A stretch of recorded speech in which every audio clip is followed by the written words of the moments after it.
우리 고사성어 중에 적반하장이라는 말이 있습니다. 도둑이 도리어 매를 든다는 뜻으로 잘못한 사람이 아무 잘못도 없는 사람을 도리어 나무르는 그런 말을 적반하장이라고 하지요. 그래서 적반하장도 유분수지 이런 표현을 우리들이 종종 사용합니다. 오늘 본문의 상황이 적반하장의 상황입니다. 피고석에 앉아 심판받아야 할 대상인 이 예루살렘의 대제사장들과 이 종교 지도자들이 오히려 예수님을 고발하여서 피고석에 앉혔습니다. 당시 산헤들린 공회의 권력자들이 예수님을 시기하여서 예수님을 피고석에 앉힌 것이지요. 여러분, 오늘날은 어떻습니까? 오늘날 이 세상도 적반하장의 시대입니다. 철학자 니체는 신은 죽었다라고 선언하면서 당시의 철학자들과 또 신학자들에게 매우 부정적인 영향을 끼쳤습니다. 또 옥스퍼드의 도킨슨 교수는 신은 만들어졌다라는 그의 저서에서 만들어진 신에 대해서 주장하였습니다. 니체의 주장에서 한 걸음 더 나아간 주장이지요. 신이 만들어졌다는 거예요. 신은 인간의 평안을 위해서 인간이 스스로 마음속에서 상상해서 만들어진 인간의 마음을 위안 삼기 위해서 만들어낸 그런 존재라는 거예요. 요즘 신학계에서는 신도 진화한다라는 그러한 주장을 펼치기도 합니다. 여러분, 신이 어떻게 진화합니까? 말도 안 되는 이야기입니다. 이스라엘의 역사학자인 유발 하라리 교수는 호모 데우스라는 책을 썼는데 이 책이 전 세계적으로 굉장히 많은 사람들이 읽었습니다. 인간이 진화해서 인간이 사피엔스에서 진화해서 이제는 호모 데우스, 신이 되려고 한다는 거예요. 인류의 문명이 이제는 신의 자리로 찬탈하려고 그렇게 신의 자리를 노린다는 거예요. 이 모든 주장은 하나님을 피고석에 앉혀놓고 인간이 재판장이 되는 거예요. 그래서 신은 죽었다, 신은 진화한다, 인간이 도리어 신이 된다, 이렇게 재판장이 되어서 하나님을 피고석에 앉혀놓고 비판하고 비방하고 마음대로 그렇게 주장을 펼치는 적반하장의 논리이지요. 여러분, 하나님은 결코 죽지 않았습니다. 하나님은 인간이 만든 그러한 존재도 아닙니다. 하나님께서 도리어 인간을 창조하셨고 우주 만물을 창조하셨습니다. 하나님은 결코 진화하는 분이 아닙니다. 영원부터 영원까지 영존하시고 항상 변치 않은 동일하신 분이 하나님이시라는 거예요. 이 세상 만물은 변화합니다. 인간도 변합니다. 노화하고 또 생각도 변하고 많은 부분이 사람도 변화되지만 세상의 모든 만물도 다 퇴화하고 점점 소멸하고 그리고 점점 변하는 거예요. 변하지 않는 것은 오직 하나님이신 여호와 하나님, 영원부터 영원하신 하나님만이 변하지 않는다는 것이죠. 또한 인간은 신이 아니라 연약한 피조물임을 우리는 항상 생각하고 또 그렇게 우리들은 절감해야 합니다.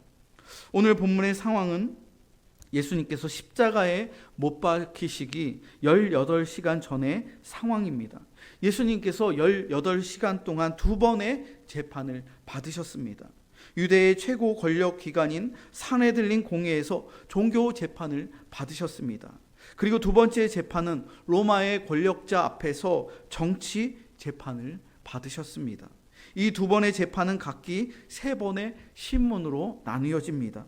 유대인의 종교 재판은 전직 대제사장 안나스와 그의 사위 현직 대제사장 가야바에게 그렇게 2차례 신문을 받았습니다.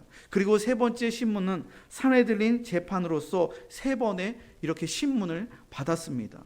그리고 로마의 권력자 앞에 가서 빌라도에게 신문을 받다가 헤롯 왕에게 보내지고 또 다시 빌라도에게 와서 사형 선고를 받기까지 총 3번의 신문을 받은 것입니다. 총 6번의 신문을 당하셨고 또 크게 정치 재판과 종교 재판 이렇게 2번의 재판을 통해서 18시간 동안 24시간 안에 이루어진 그러한 재판이었다는 거예요. 여러분, 우리가 겉으로 볼 때는 예수님께서 당하신 이 재판이 모든 법적인 절차를 따라 진행된 것처럼 겉보기에는 그렇게 보여집니다. 총 2번의 재판과 6번의 신문을 통해서 종교 재판과 정치 재판을 통해서 합법적으로 진행된 것처럼 보여지지만 그 안을 들여다보면 이 모든 것이 다 불법으로 가득한 매우 불의한 재판이었다는 것을 오늘 성경 말씀을 통해서 우리는 알 수 있습니다. 의로우신 하나님의 아들을 피고석에 앉혀놓고 불의한 인간들이 재판했던 인류 역사상 가장 불의한 재판이 바로 예수님께서 당하신 재판이라는 거예요. 여러분, 이것은 악이 선을 재판하는 것이며 불의가 정의를 재판하는 것이며 어두움이 빛을 재판하는 그러한 형국입니다. 오늘 본문만 잘 살펴봐도 예수님의 재판이 얼마나 불법적이었는지를 금방 알 수 있습니다. 첫 번째는 예수님의 재판은 사전에 이미 다 계획된, 모의된 재판이었다는 거예요. 예수님께서 잡혀온 이후에 공회가 예수님이 잡혀온 다음에 소집된 것이 아니라 이미 공회가 모여 있었습니다. 마태복음에 보면 대제사장들과 서기관들과 장로들이 다 이미 모여서 예수님을 죽일 공리를 하고 있었다는 거예요. 그리고 두 번째는 장소의 문제입니다. 공회 재판은 보통 성전 뜰 안에서 재판을 하는 것이 정상입니다. 그런데 예수님의 재판은 대제사장의 집에서 이루어졌다는 거예요. 안나스와 가야바의 집에서 재판을 한 거예요. 공적인 장소가 아니라 사적인 장소에서 진행을 했다는 것이죠. 그리고 세 번째는 시간입니다. 재판은 보통 밤이 아니라 낮에 진행하는 것이 정상입니다. 그리고 절기를 피해서 진행합니다. 이스라엘의 중요한 절기가 있는데 그러한 절기를 피해서 낮에 재판을 하는 것이 마땅한 것인데 예수님의 재판은 급하게 이루어져서 밤에 진행하였고 또 유월절 절기에 재판을 진행했다는 거예요. 네 번째는 증거입니다. 예수님을 심판할 증거가 하나도 없었습니다. 예수님을 죽이려고 증거를 계속 찾지만 아무런 증거가 나오지 않는 거예요. 그래서 증언자들을 여러 명 세웠는데 이 증언자들도 다 거짓 증언자입니다. 그리고 증언자들이 나와서 예수님을 때리고 비방하면서 자백하라고 그렇게 강요하는데 이 증언자들의 이 증언도 서로 일치하지 않았다고 오늘 본문은 그렇게 증언합니다. 모두 이들이 증언하는 것은 서로가 일치하지 않는 허위 증언이며 이들이 말하는 그러한 것들은 다 가짜 뉴스였다는 거예요. 그리고 마지막 다섯 번째는 사형 판결입니다. 당시 사형 판결은 24시간이 24시간이 경과한 다음에 형이 집행되는 것이 법적인 절차입니다. 하루라는 그 시간 동안 혹시 잘못된 판결이 나오면 잘못된 결정이라면 다시 돌이킬 수 있는 시간이 필요하기 때문에 그런 것이죠.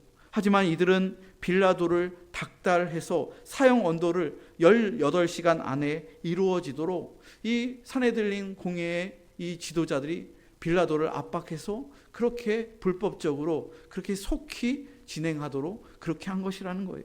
이 모든 부분들이 재판의 준비 과정부터 또 모든 부분과 판결까지 다 불의한 재판이었다는 것이죠. 이러한 재판 과정 속에 예수님께서 얼마나 억울하셨을까요? 얼마나 마음이 상하셨을까요? 예수님을 칠 증거가 하나도 없자 거짓 증인을 세우면서 예수님을 모욕했습니다. 증언자들이 모두 거짓말을 일삼으면서 예수님을 비방하고 이 증언자들이 예수님을 막 조롱하는 거예요. 예수님을 주먹으로 때리고 또 뺨을 때리면서 이 많은 그 산헤드린 공회에 모인 사람들이 많은데 대제사장들도 있고 유대 지도자들이 모인 가운데에서 예수님을 중간에 세워놓고서 이 증언자들하고 하는 사람들이 나와서 예수님을 주먹으로 얼굴을 때리고 뺨을 때리고 또 침까지 뱉으면서 모욕하면서 실토하라고 강압적으로 그렇게 했다는 거예요. 여러분, 오늘 본문의 65절 말씀 한번 보십시오. 65절을 함께 읽어보겠습니다. 시작. 어떤 사람은 그에게 침을 뱉으며 그의 얼굴을 가리고 주먹으로 치며 이르되 선지자 노릇을 하라 하고 하인들은 손바닥으로 치더라. 예수님께서 당하신 이 재판은 민주적이고 합법적인 그러한 신문이나 그러한 재판이 아니라 매우 강압적인 방식으로 예수님을 때리고 침까지 뱉으며 모욕했다는 거예요. 만약에 여러분이 이런 일을 당했다고 한번 생각해 보세요. 엄청난 상처와 엄청난 트라우마로 평생 남을 겁니다. 과거에 우리나라가 민주화가 덜 성숙했을 때 갑자기 사람을 끌어가서 때리고 구타하고 고문하는 그러한 시절이 있었잖아요. 그런 일을 당했다고 한번 생각해 보세요. 그러면은 거기에 들어갔다 나온 사람은 거의 정상적인 사회생활을 할 수도 없을 거예요. 평생 몸에 장애가 생기거나 정신적으로 문제가 생기는 것이죠. 예수님께서 이런 취급을 당했고 이런 구타와 모욕을 당했다는 거예요. 하지만 이러한 과정 속에서 예수님께서는 감정적으로 흔들리지 않았습니다. 대개 자신을 거짓 증언으로 고소하면 그 말이 완전히 가짜인데 그 말을 들었을 때 어떨까요? 마음이 굉장히 억울하겠죠. 감정이 상하고 막 분노가 치밀어 오를 것 같아요. 하지만 예수님께서는 그런 거짓 증언에 자기 얼굴에 침을 뱉고 때려도 예수님께서는 전혀 감정적으로 동요하지 않았습니다. 예수님은 죄를 짓지 않았음에도 불구하고 계속 예수님의 죄를 찾아내려고 하고 예수님을 사형에 처하려고 계속 그렇게 몰아가는데 예수님 그냥 그저 가만히 계신 거예요. 침묵하시고 계신 거예요. 묵묵히 그 일들을 다 받아들이면서 아무 말씀도 하시지 않고 침묵하셨다는 거예요. 굉장히 놀라운 일이죠. 다른 사람들이 거짓 증언을 할 때 어떻게 침묵할 수 있겠습니까? 우리가 그런 일을 당한다면은 저 사람이 말하는 것은 거짓말입니다. 모함입니다. 막 소리치고 싶을 것 같아요. 이렇게라도 한마디라도 해야 하지 않을까요? 하지만 예수님은 그냥 아무 말씀도 하시지 않고 묵묵히 침묵하셨다는 거예요. 여러분, 예수님의 침묵은 무능력한 침묵이 아닙니다. 예수님의 침묵은 두려움에 사로잡힌 침묵도 아니에요. 예수님의 침묵은 담대한 침묵입니다. 예수님의 침묵은 진실한 침묵입니다. 예수님의 침묵은 믿음의 침묵입니다. 이사야 53장 7절 말씀에 이런 말씀이 있습니다. 그가 곤욕을 당하여 괴로울 때 그의 입을 열지 아니하였음이며 마치 도수장으로 끌려가는 어린 양과 털 깎는 자 앞에서 잠잠한 양같이 그의 입을 열지 아니하였도다. 이사야 선지자는 예수님의 고난을 도살장으로 끌려가는 어린 양으로 그렇게 예언하였습니다. 양의 털을 깎을 때 양이 소리를 지르거나 발악을 하지 않는다고 그렇게 말을 합니다. 온순하게 그냥 가만히 소리 하나 내지 않고 잠잠히 그 털을 깎는다는 거예요. 양에게 털을 깎는다는 것은 사람이 마치 이렇게 목욕을 하는 것처럼 때를 미는 것처럼 그렇게 시원하대요. 그러니까 양의 털을 깎을 때 양은 오히려 기분이 좋아진다는 거예요. 그 무거운 그 털을 다 깎아주니까 그때 순하게 기분이 좋으니까 가만히 있는 거예요. 심지어 도살장에 죽으러 끌려가도 양은 저항하지 않고 순종하면서 그렇게 온순하게 아무 소리 내지 않고 도살장에게 그렇게 끌려가는 것이죠. 여러분, 예수님의 침묵은 맡기심의 침묵이었다는 거예요. 하나님께 자기의 생명을 맡기시는 거예요. 자기의 몸과 자기의 피를 다 맡기시는 거예요. 침묵하시면서. 이것이 바로 믿음의 침묵이라는 거예요. 예수님께서는 공의로 모든 것을 심판하신 하나님을 믿었기에 그 십자가에 가는 과정 속에서 억울하고 모욕을 당하고 그러한 아픈 일이 있어도 그 길을 가야 우리의 죄를 대속하실 수 있으니, 이 세상의 모든 불의와 죄악을 다 속죄할 수 있으니 예수님께서는 아무 말씀 하시지 않고 그냥 그 일을 다 받아들이신 것이죠. 여러분, 우리는 무언의 침묵이 더 큰 능력이 있는 것을 깨달아야 합니다. 요한복음 8장을 보면 간음하다 현장에 잡혀온 한 여인이 있었습니다. 사람들이 요동을 치면서 여인을 돌로 쳐서 죽여야 된다고 예수님께 붙잡아 이렇게 데리고 왔을 때 예수님께서 어떻게 대답하셨을까요? 예수님께서는 그 시끄러운 현장에서 여인을 정지하고 돌로 쳐서 죽어야 된다고 하고, 그럴 때 예수님께서는 가만히 아무 말씀도 하지 않으셨어요. 침묵하셨어요. 그리고 바닥에 무언가를 땅에 쓰셨는데, 그 땅에 쓴 그 글을 보고 고소하고 고발하던 이들이 그 글을 읽고 양심의 가책을 느껴서 어른부터 젊은이들까지 다 돌아갔다는 거예요. 침묵의 힘이라는 것이죠. 여러분, 우리가 많은 말을 하는 것보다, 감정적으로 막 격앙돼서 많은 말을 쏟아내는 것보다 우리가 마음을 잠잠히 하고 가만히 있으면서 그렇게 침묵하는 것이 오히려 더 큰 힘이라는 것을 우리는 깨달아야 합니다. 여러분, 오늘날 얼마나 많은 이 세상에 가짜 정보와 또 가짜 뉴스, 거짓 정보가 얼마나 판을 치고 있습니까? 유튜브 뉴스를 봐도 가짜들이 얼마나 많은지 몰라요. 그 보면은 굉장히 잘못된, 왜곡된 정보들이 굉장히 많이 있습니다. 최근에 한 예인데, 최근에 축구 국가대표 사이에서 손흥민 선수와 이강인 선수 사이에 이 마찰이 있었잖아요. 그때 뉴스들이 엄청나게 많이 이슈가 되니까, 여기에 굉장히 많은 관심이 있으니까 인터넷, 이 유튜브에 뉴스들이 막 많이 나오는데, 저도 처음에는 이게 무슨 일인가 하면서 이 뉴스를 보고 또 이 뉴스를 보는데 너무 카더라 이런 게 되게 많은 거예요. 그래서 나중에는 두 사람 사이에 화해가 됐는데도 계속 이상한 뉴스들이 굉장히 많이 나오면서 나중에는 아예 안 보게 됐어요. 아예 안 보는 거예요. 이거 볼 필요가 없구나. 너무 가짜 거짓 정보들이 많고, 그 일을 통해서 사람들이 그거 올리면은 조회수가 엄청나게 많이, 그러니까 그 기간 동안 그 유튜버 하는 사람들이 수억 원씩 벌었대요. 그 일을 통해서. 가짜 뉴스를 생산해서 그런 거죠. 여러분, 가짜는요 말이 많아요.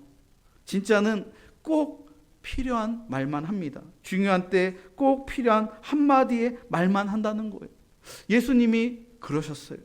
거짓 증언과 모욕에도 전혀 대꾸하지 않고 침묵하시는 예수님의 모습을 보며 오히려 공회의 이 사람들이 오히려 예수님의 침묵에 어떻게 해요? 당황하기 시작하는 거예요.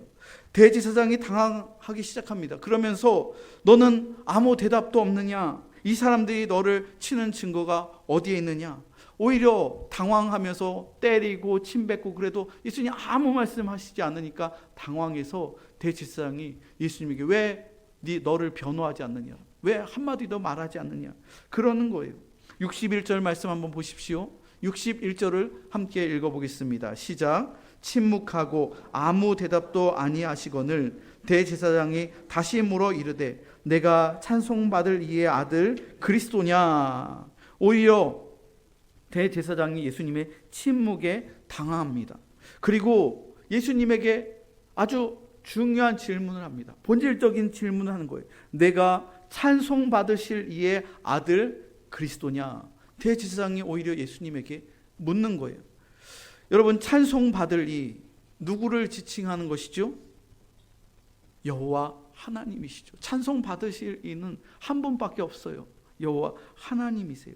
그러니까 내가 찬송받으실 이 여호와 하나님의 아들 그리스도냐라고 대제사장이 예수님에게 질문하는 거예요. 그러자 예수님께서 질문을 깨고 처음으로 답변을 하십니다. 62절에 나와 있어요. 62절을 함께 읽어보겠습니다. 시작. 예수께서 이르시되 내가 그니라.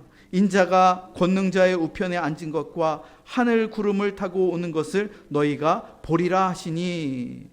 여러분, 예수님께서 처음으로 대답하셨어요. 뭐라고 그래요? 내가 그니라. 저는 이 말씀을 처음 읽고 묵상할 때 엄청난 전율이 온몸에 그렇게 흘렀습니다. 내가 그니라. 예수님께서 대답하신 거예요. 처음으로. 침묵을 깨고 대답하는 이 예수님의 말씀을 묵상하면서 굉장히 제 몸에 뜨거움이 이렇게 올라왔어요. 여러분, 만약에 이 장면이 드라마나 영화의 한 장면이라면 여기가 가장 클라이막스예요. 여기에 예수님의 대답하신 내가 그니라 할 때 여기에 아주 웅장한 배경의 음악이 들어가야 한다고 생각합니다.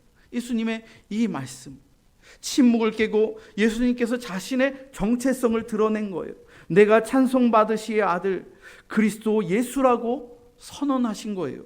지금 너희가 나를 재판하지만 나중에 재림주로 오시는 예수께서는 권능자의 우편에 앉으시고 구름을 타고 오셔서 너희들을 심판하실 것이다.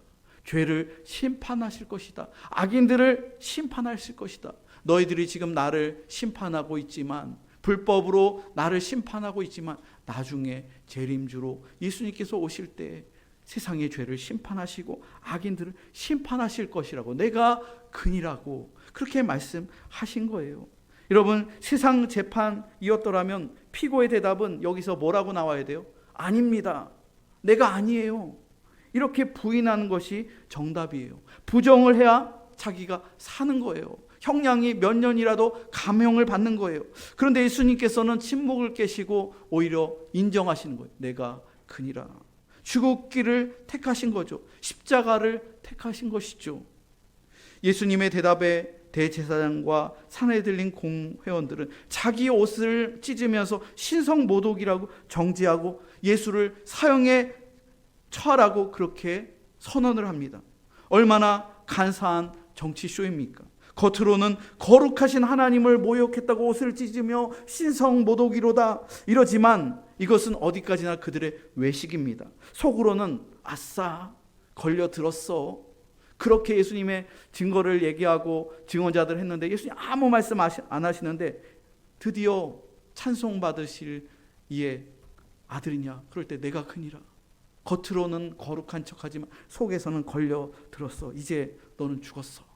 이러면서 외식을 떠는 것이죠. 여러분, 유대인들은 예수님을 십자가에 못 박았습니다. 그리고 십자가 명패에 나사렛 예수 유대인의 왕이라고 그 십자가에 써서 붙였습니다.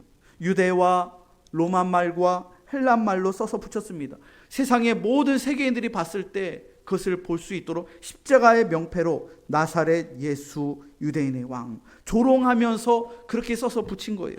하지만 하나님께서는 세상 사람들이 못 박아 죽인 그 십자가에서 그 예수님이 흘리신 보혈의 피로써 세상의 모든 죄악을 대속하신 것이죠. 예수님께서 불의한 재판을 받으며 침묵을 깨시며 내가 그니라, 내가 그리스도다, 내가 메시아다 라고 말씀하실 때 여러분, 제자들은 어디에 있었습니까? 다 도망갔어요. 마가복음을 기록한 저자 마가는 예수님께서 재판장으로 끌려갈 때 혼이불을 버리고 벗은 몸으로 마가가 도망쳤다고 증언합니다. 베드로는 어떻게 해서든 용기를 내서 대제사장의 집들 안까지 들어와서 그 재판이 이루어지는 것을 듣고 경청했지만 여종이 와서 정체가 발각될 것 같자 어떻게 했습니까? 예수를 부인했습니다. 또 다른 여종이 너도 그 도당이라고 말하자 또 다시 두 번째로 베드로는 부인했습니다. 근처에 있는 다른 사람이 아니다, 내가 거기서 너를 봤다, 너는 예수님의 제자다 이렇게 증언하자 베드로는 예수를 모른다고 저주하며 예수를 저주하며 맹세까지 하였습니다. 여러분, 오늘날 세상은 예수를 대적합니다. 산헤드린 공회가 신성모독으로 예수님을 정죄하고 십자가형에 처했던 것처럼 지금도 예수님을 부정하고 부인하고 예수님을 다시 십자가에 못 박고 있는 세상입니다. 니체와 같은 인본주의 철학자들은 신은 죽었다라고 하나님을 부정합니다. 사회주의 막시즘은 신은 인간이 상상해서 만든 존재라고 주장합니다. 그리고 하나님의 자리를 공산당이 지금 차지하고 있습니다. 4차 산업시대와 AI 인공지능의 시대를 살아가는 오늘날 인간이 곧 신이다라고 주장하는 그러한 사람들이 많습니다. 여러분, 이러한 주장들이 다시 예수님을 십자가에 못 박고 있는 풍조입니다. 이러한 세속성의 흐름 속에 교회와 성도들은 예수님의 제자들처럼 모른 척하며 혹 살고 있지는 않습니까? 불신 세상 속에서, 학교와 직장 속에서, 조직 사회 속에서 다른 믿지 않는 이들이 우리들을 향하여 당신 교회 다니지, 당신 크리스찬이지? 이렇게 물으면 여러분들은 어떻게 대답하십니까? 여러분들이 세상 속에서 살아갈 때, 일하면서 살아갈 때, 다른 세상 사람들과 사교 모임을 하고 함께하는 그 자리에 있을 때 세상 사람들이 여러분들에게 당신 예수님 믿습니까? 당신 교회 다니십니까? 이렇게 물을 때 여러분들은 어떻게 대답하십니까? 혹시 부인하실 건가요? 아니면 그 자리에서 아무런 대답하지 않고 그냥 침묵하실 건가요? 예수님께서는 내가 그니라 라고 말씀하셨어요. 십자가에서 피 흘리고 죽으실 것을 알고 있음에도 자기의 정체성을 드러냈다는 거예요. 여러분, 오늘날 우리들이 이 세속 사회를 살아가면서 예수 믿는다는 것, 교회에 다닌다고 말하는 것 쉽지 않은 분위기인 거 저도 잘 알고 있습니다. 특별히 우리의 청소년들, 청년들, 사회 속에서 살아갈 때, 학교에서 캠퍼스에서 살아갈 때, 또 군대에 가서 군대 사회 속에서, 그리고 여러 그러한 사회 속에서 크리스찬입니다, 이렇게 말하기가 굉장히 어렵다는 거예요.